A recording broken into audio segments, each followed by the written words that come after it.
Muito obrigado, senadora Ana Amélia. Eu cumprimento aqui a senadora e os colegas da mesa, né? O Gasques é um amigo aí que a gente vem trabalhando desde quando eu cheguei em Brasília. E eu vou fazer uma breve apresentação. A gente tinha feito uma apresentação no ano passado em relação a fazer o Censo Agropecuário de 2017. Eu fiz uma nova apresentação, coloquei alguns novos dados e vou tratar mais especificamente da questão da inovação e talvez até discutir alguns problemas de políticas públicas que interferem, sim, também na pesquisa, né? Em abril deste ano, no ano passado, eu e o Gasques, nós organizamos um livro que chama Agricultura, Transformação Produtiva e Sustentabilidade. Ele foi publicado pelo IPEA em 2016 e, nesse ano, em coautoria com o professor Albert Fischler. Para quem não conhece o professor Fischler, ele foi o primeiro economista na década de 70 a mostrar que, no período do milagre econômico, a economia brasileira ela crescia, mas aumentava também a desigualdade, coisa que os economistas, na época, não percebiam. Então, eu fui fazer um pós-doutorado em 2014 na Universidade de Colômbia e, junto com o professor Fischler, nós decidimos escrever a história da agricultura brasileira no processo de desenvolvimento econômico e mostrar o seguinte: o caso de sucesso que aconteceu na agricultura brasileira, ela é comparável aos casos de sucesso, por exemplo, no setor industrial. Então, o livro ele tem o título, né, Agricultura e Indústria no Brasil, tá?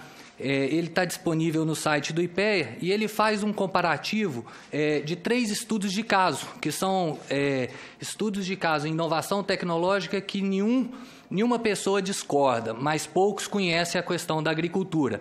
O primeiro caso é o caso da Embrapa, né, criada em 1973.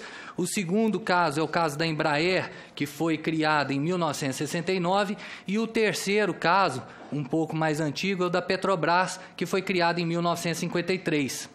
E por que comparar Embrapa com os casos da Embraer e da Petrobras? Porque é muito simples dos economistas entenderem a inovação tecnológica nos casos industriais, mas na agricultura as pessoas pouco conhecem. Então, muitos acreditam que na agricultura a inovação tecnológica é simplesmente um processo de importar insumos, quando, na verdade, é um processo muito mais complexo, que depende de políticas, de ambiente institucional, e quando a gente analisa esses 2 casos, é muito parecido com os exemplos industriais. Então, esse livro traz uma boa contribuição nesse aspecto, fazendo essas comparações. Esses são 3 estudos de caso que muitos conhecem, mas a gente poderia colocar outras instituições. Acho que a Fiocruz é uma instituição que também é um exemplo de sucesso nessa área. O próprio INPA, né, Instituto de Matemática Pura Aplicada, recentemente o professor Arthur Ávila foi laureado com o prêmio Fields, né? Enfim, então existem outras instituições que, tal como essas, também representam muito bem essas trajetórias de sucesso.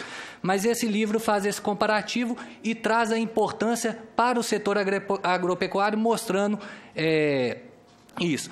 Então, elencando, né, uma diferença entre passado e presente, né? As inovações institucionais induzidas, elas são importantes. Foram importantes tanto no caso do ambiente institucional inovador da Embrapa, quanto também nesses casos, exemplos industriais.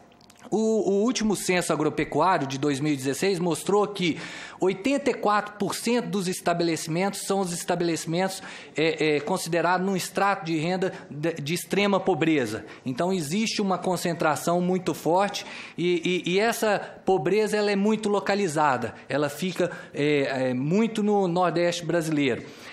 Eu colocaria um outro ponto ali, que é a questão da sustentabilidade. E quando a gente vê as discussões de sustentabilidade na economia agropecuária, a gente percebe que esse fator é cada vez mais decisivo para a expansão dos mercados, inclusive os mercados internacionais, que são aqueles que pagam os melhores preços aos produtos finais.